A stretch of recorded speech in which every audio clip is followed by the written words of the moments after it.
Fala pessoal, tudo bem? Bom, para além dos indicadores que a gente conhece da economia, como o PIB per capita, inflação, desemprego, câmbio, esses indicadores macroeconômicos para a gente ter uma ideia de como a economia brasileira está evoluindo, é sempre muito importante, principalmente para nós da economia, os economistas que estão mais ligados com a área social da economia propriamente falando, como educação, saúde, condições de vida da população, mobilidade, infraestrutura, é sempre muito importante a gente olhar para algum desses indicadores ao longo do tempo. Eles também refletem muito bem o quão a nossa economia está desenvolvendo e não apenas crescendo de maneira nominal, como a gente observa ali um PIB, cresceu 5%, 3%, mas e as condições de vida da população melhorou ou piorou? Uma maneira da gente verificar isso é olhar para indicadores sociais. E aí, basicamente, o que eu vou fazer nessa videoaula é mostrar 7 indicadores sociais que são muito importantes. A gente pode segmentar eles para mais ou para menos, aprofundar eles e criar recortes por raça, por cor, por grupo etário, e a gente poder aprofundar e conseguir observar com mais detalhes se a economia avançou, melhorou em termos de qualidade de vida da população. Então, basicamente, nós vamos fazer aqui olhar para esses 7 indicadores que são muito importantes, não são os únicos, existe uma gama infinita de indicadores, mas eles são muito relevantes para economistas e para formuladores de política pública e a sociedade também acompanhar como que está sendo a implementação de políticas e tudo mais. Beleza? O primeiro indicador que a gente vai estar olhando aqui é o índice de desenvolvimento humano, né? Então, a gente vai primeiro aqui começar com a videoaula carregando os pacotes, a Diverse, IPEA DataR, que é onde nós iremos coletar boa parte dos dados que nós vamos utilizar aqui, o Scales, CIDRA-R e o Showtest para fazer personalização de fontes de gráfico que nós iremos apresentar aqui, tá? O primeiro passo que nós vamos fazer aqui é coletar os dados, mas antes de coletar, dá uma olhada no IPEA Data, ou seja, a gente vai coletar aqui, primeiro a gente vai observar quais são as séries disponíveis que tem aqui no IPEA Data. Então a gente primeiro só criou um dataset para ver quais são os conjuntos de dados que o IPEA disponibiliza nesse pacote, então a gente está olhando para uma série de dados aqui. E aí o que eu vou fazer é buscar esse IDHM aqui, ó, no nosso IPEA, esse banquinho de dados que a gente acabou de coletar aqui, que está no pacote IPEA Data. Beleza? Para quem não tem instalado, só instalar, é muito simples, eu já ensinei várias outras videoaulas aqui como que instala, então vamos lá. A gente começa aqui fazendo essa busca e aí eu simplesmente vi aqui que o índice de desenvolvimento humano municipal ele está disponível aqui para download, você tem para renda, você tem para educação, enfim, para longevidade, você tem ali o desmembramento desse índice, como esse índice compõe, então você tem para cada um desses indicadores separados também. Então você tem aqui o IDHM, a última atualização, frequência que ele é atualizado e a fonte dele, de onde que a gente extrai. Então a gente copia aquele código, esse códigozinho, copia, traz aqui para dentro da nossa funçãozinha, vamos filtrar para o Brasil, porque nós estamos interessados em olhar para o Brasil, não estamos interessados em olhar para municípios em particular, então nós vamos dar um Ctrl Enter aqui. A gente faz o carregamento, pronto, temos aqui o nosso conjunto de dados e aqui a gente está exatamente com esse índice de desenvolvimento humano. Beleza? Lembrando que esse índice vai de 0 a 1 e ele tem essa escala que vai de 0.400 e alguma coisa até 766 aqui, o último dado disponível, e quanto mais perto de 1, melhor é o nosso índice de desenvolvimento humano, quanto menor, quanto mais próximo de 0, isso significa que a gente está com um índice de desenvolvimento humano ruim.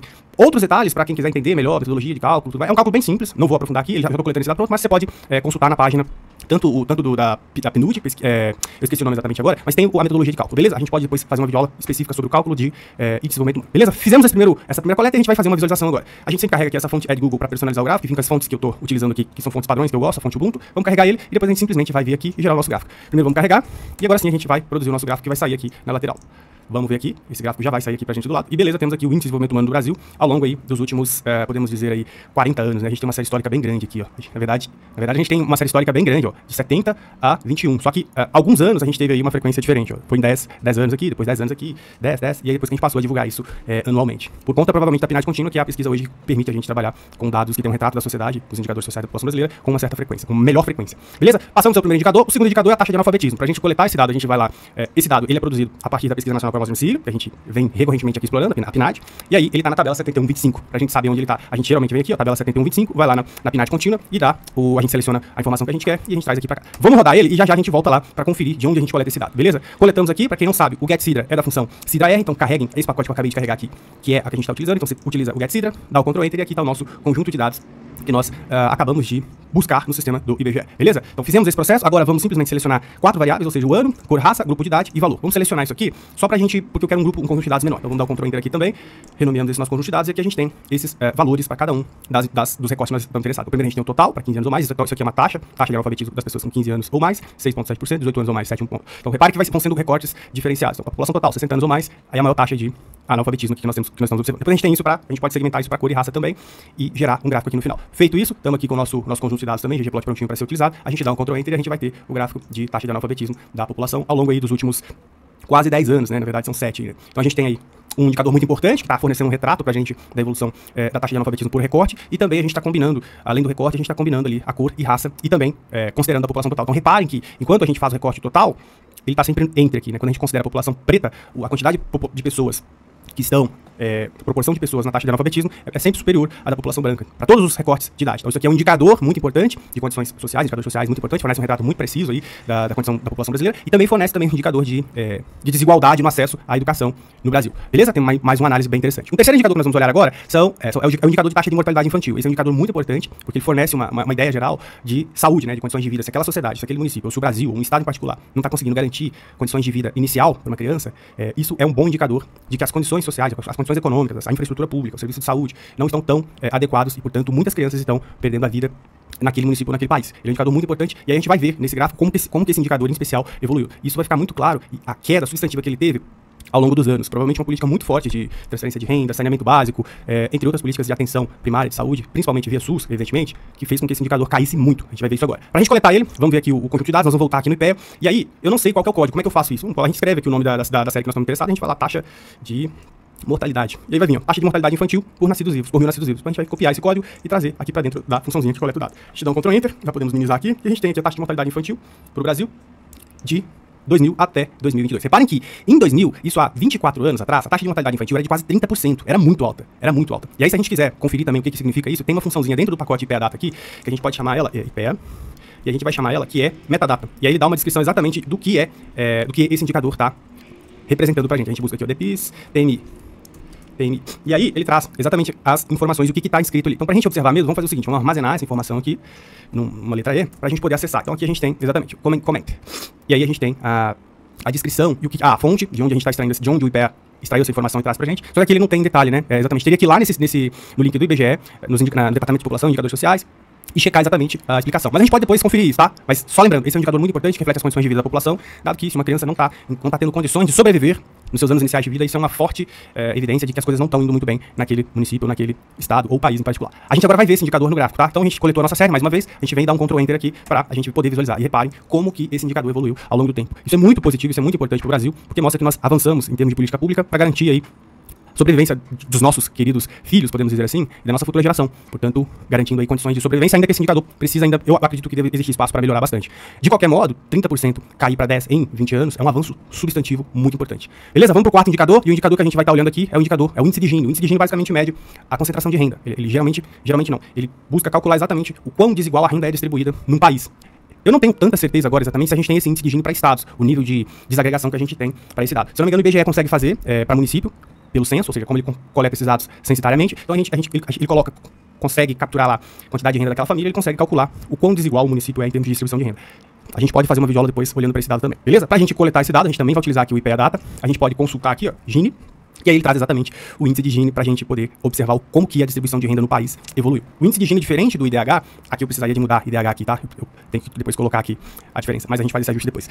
O índice de Gini diferente do IDH, ele é o contrário. Quanto mais próximo de 1, mais desigual é a distribuição de renda naquele território. E quanto mais próximo de 0, mais bem distribuída é a renda, ou seja, menos desigualdade existe naquele território. Beleza? Então podemos ir aqui para mais uma coleta. A gente busca aqui o indicador que a gente está interessado, a gente buscou aqui no IPEA, acabamos de coletar ele, e exatamente esse aqui, ó. Ele é obtido a partir da PNAD contínua, e está disponível pelo IBGE também, e aí a gente está coletando diretamente aqui via pacote PNAD, via pacote do IPEA, beleza? Damos um Ctrl+C, Ctrl+V aqui, damos agora um Ctrl Enter e vamos filtrar o Gini só para Brasil. A gente está aqui com o nosso conjunto de dados, a gente tem uma série histórica de 11 anos, ou seja, a gente observa que a gente vai ter uma certa estabilidade, ou seja, em 11 anos pouca coisa mudou em termos de distribuição de renda no país, a gente segue aí na meiuca ali com uma concentração de renda muito alta ainda, então a gente tem isso aqui no Brasil, damos um Ctrl Enter, e a gente tem exatamente o nosso gráficozinho. Então repare que nos últimos aí, se a gente considerar exatamente nos últimos 11 anos, a concentração de renda caiu muito pouquinho, né? A gente estava ali em 0,540 aproximadamente, a gente caiu para 0,518. Em termos de distribuição de renda, a gente continua com um desafio muito grande ainda, né? A concentração de renda, em particular ali, no topo da pirâmide, ela é muito alta. Então esse é mais um indicador super importante para a gente monitorar e inclusive pressionar governos locais e federais para implementação e solução de política pública aí. Beleza, pessoal? Passamos para o quinto indicador, e o quinto indicador é a taxa de desemprego anualizada. Então a gente vai também olhar aqui para o IPEA agora, mais uma vez, e a gente vai pegar a taxa de desemprego. Vamos lá, a gente busca aqui, taxa de desemprego, e a gente tem essa taxa anualizada, tá? A gente vai copiar mais uma vez aqui esse código, e a gente traz aqui e busca essa série. Damos um Ctrl Enter, beleza, a gente tem aqui desemprego anual, a gente tem o desemprego de 91 a 2023, que é o último dado disponível, o ano de 2024 ainda não acabou, e a gente tem essa informação até o ano passado. Damos um Ctrl Enter, foi dado, e agora a gente vai checar a taxa de desemprego no gráfico. Vejamos então aqui que a taxa de desemprego sofre movimentações, variações mais interessantes ao longo do tempo, sobretudo por conta dos choques externos da economia, enfim, das políticas econômicas de cada governo, em função de N outras variáveis. Mas o mais importante é observar que a taxa de desemprego anualizada, quando a gente olha para 23, é uma taxa de desemprego relativamente boa. Não é um dado tão surpreendente, mas informa algum grau de ociosidade ou de nível de produção da economia brasileira. Beleza? Temos mais um indicador muito importante que nós acabamos de apresentar. Reparem que o ano em que foi pior esse indicador foi o ano de pandemia. E agora a gente vai para o sexto indicador e já quase caminhando para o último indicador. O sexto indicador que nós vamos trabalhar é o indicador de taxa de pobreza. Ou seja, quantas pessoas, qual que é a proporção de brasileiros que vivem com menos de, se eu não estiver enganado, 637 ou 667 reais por mês, tá? A gente dá um Ctrl Enter, a série também está disponível aqui no IPEA Data e a gente vai coletar esse dado aqui, ele já está aqui pra gente. A gente tem uma série aí de 2012 a 2022. 2023 tem aí algum sinalzinho de que esse dado já está circulando em meio de comunicação, mas nos canais oficiais do IBGE, que é o órgão que faz esse cálculo e essa estimativa, ainda não foi publicado, pelo menos eu não localizei. E aí a ideia ali é que esteja entre 27%, 27,5%. Mas como ele não está disponibilizado aqui, vamos assumir que esse dado ainda não foi divulgado. Mas reparem que em 12 anos, na verdade em 10 anos, a queda de população A taxa de pobreza, ou seja, a quantidade de pessoas no Brasil que vive com menos de R$660, caiu muito pouco. A gente ainda tem 30% da população brasileira vivendo com menos de R$660. Isso sim é um indicador importantíssimo que mede como que o desenvolvimento econômico está evoluindo ao longo do tempo. As pessoas estão tendo acesso a mais bens e serviços, as pessoas estão vivendo melhor. E aí o que o dado está mostrando pra gente, se a gente fizer uma conta simples, a gente vai ver que, ó, 30%, 0,3 vezes 210. Isso vai dar pra gente mais ou menos 63 milhões de pessoas no Brasil vivendo com menos de R$660 por mês. É um dado muito gritante. Isso sim merece ser olhado com muita atenção e a gente precisa de olhar para políticas públicas para ontem para resolver esse problema. Avançamos agora, a gente vai pro gráfico para ver esse dado e a gente vai observar que é isso aqui que a gente observa, tá? A gente não teve muitos avanços, a gente teve praticamente uma estagnação em termos de política pública, a gente não andou quase nada. Tem muita gente pobre ainda no nosso país. E é isso que nós temos de economia. Então, diferente do que se divulga na mídia, de que crescemos a economia, que, enfim, a gente precisa olhar também para isso aqui, tá? Além de comemorar dados de desemprego, de inflação, entre outras variáveis. Isso é muito importante. Por fim, a gente olha para a renda. Como que a renda da população evoluiu ao longo do tempo. A gente vai também na tabelinha do IPEA, coleta lá a tabelinha 7058. Para quem não sabe de onde eu tô tirando essa tabelinha, tem um monte de vídeo aula aqui no canal que eu mostro como localizar essas tabelinhas do IBGE. Vou deixar alguns links e uma playlist também aqui no canal para que você possa ir lá e conferir como que a gente faz para coletar esses dados, beleza? A gente coleta esse dado, dá um Ctrl Enter aqui. Já está disponível pra gente, vamos minimizar aqui que a gente não quer olhar mais para esse indicador, então a gente tem aqui rendimento per capita, a gente está olhando para rendimento per capita dos domicílios, tá? Ou seja, se um domicílio tem R$10.000 e tem 10 pessoas, a renda per capita daquele domicílio é de R$1.000, beleza? E o que a gente vai olhar aqui é o valor da renda per capita e olhando para a condição, se aquela família recebe Bolsa Família, se ela não recebe Bolsa Família, se ela recebe EPC e se ela não participa de nenhum programa. Então a gente vai observar esses indicadores numa tabela aqui, beleza? A gente vai selecionar algumas variáveis, exatamente as variáveis que eu acabei de mencionar, eu não quero o conjunto de dados todo, a gente volta aqui agora e observa apenas 3 variáveis. Então, o rendimento domiciliar per capita, dado que essa pessoa recebe Bolsa Família em 2012, e assim sucessivamente. E nós vamos construir agora uma tabela. Também poderemos construir um gráfico depois, mas vamos olhar para uma tabela inicialmente. A tabela está aqui, opa, não encontrou uma função específica aqui, ele não encontrou a Tab Source Note, deixa eu carregar aqui, que é do pacote GT, essa é uma função que eu não carreguei ainda, Library GT. Vamos ver se agora vai. Foi. Beleza, estamos aqui com a nossa tabelinha.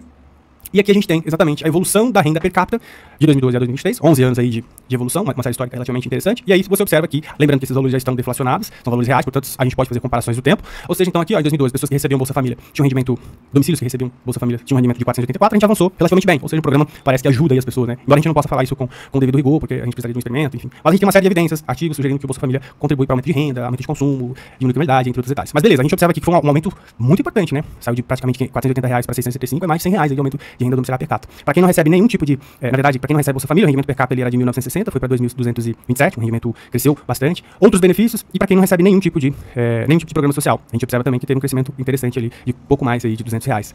Interessante, né? Recebe outros programas sociais e a gente tem aí um retrato relativamente interessante de como que evoluiu o rendimento mensal per capita domiciliar das pessoas que recebem programas, benefício de prestação continuada e Bolsa Família. Beleza, pessoal? Acho que conseguimos finalizar, podemos tentar fazer um gráfico final para ver como que vai sair essa nossa visualização. E a gente tem também aqui, exatamente, diferente da tabela, a gente tem a evolução do rendimento domiciliar per capita, de 2012 a 2022.